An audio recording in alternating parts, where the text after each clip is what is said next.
It was about 5 or 6 years ago that Marvel Studios' Kevin Feige was talking about the future of the MCU and if they would ever recast actors. And at the time he said that there is a plan for how they're going to deal with that, but the time to explain it or to go into those details was just not there at that time. Now I think is the time, and now they're going to start addressing that, specifically with the fact that the multiverse is literally the way you explain it without needing to explain it.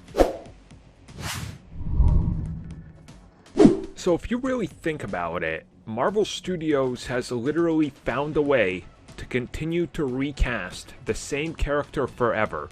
and reboot a universe or a character in its entirety, or in their entirety in that case, and literally not need to explain anything more than another actor is playing that same version of the character that's slightly different. And this was obviously a major part of Loki and what they were setting up with the multiverse, but by the end of the series, where it's all cracked open,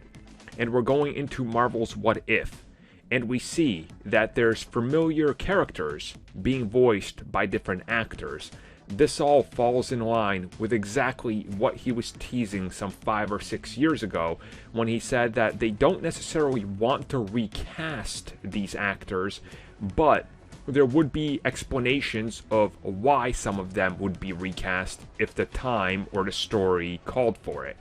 Now it starts to make sense. At the time, we never thought they were going so deep into the multiverse that we would literally be pulling in franchises that not once we thought could connect to everything, but now they will. So if you think of it that way, they have now effectively found a way through a storyline to just jump into another universe and to go, well, we couldn't get Scarlett Johansson back as Black Widow, but we got this actress as Black Widow. And we couldn't get this guy to show up as a new Doctor Strange, but we have this guy that's a new Doctor Strange. Or they can do it the other way, where they can literally go, well, Chris Evans didn't want to play Captain America again, but he's playing Iron Man in this multiverse.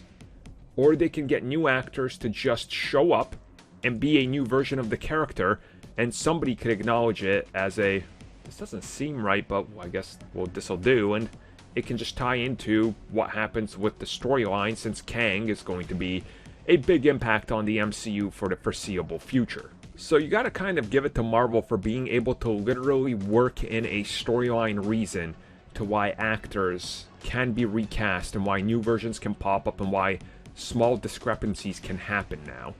and not even have to acknowledge it, or in some cases do, and use it for your plot, which, again, coincidentally enough, that's exactly what's happening in the Multiverse of Madness and what happened with Loki.